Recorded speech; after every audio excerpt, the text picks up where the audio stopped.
Sarah Mercado. I'm an IT professional working for Symphonic. So one thing that I do practice with new customers is that I get excited about how they actually work, how the organization does their operations, what their motivations are for running their businesses, and actually what drives them to actually engage people or organizations like Symphonic to help them in their journey.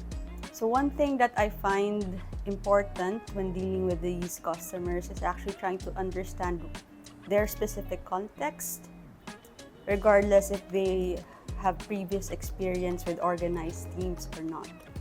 So it's not a matter of just dropping a list of processes that they need to follow since it's the industry best practice per se, but actually trying to understand what the customer needs and which of those processes actually apply and which of these best practices can actually elevate and propel the customers to achieve their objectives.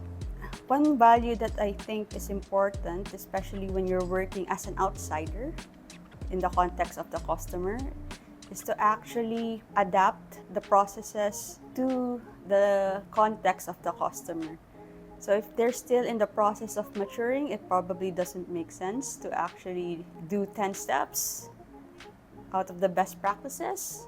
In this process, I'd like to hold the customer's hand, make sure that they understand why these processes need to be done, and help them actually try to adapt the processes for their own benefit.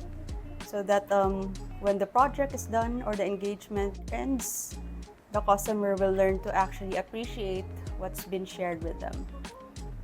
So it's a journey of educating and uplifting each other.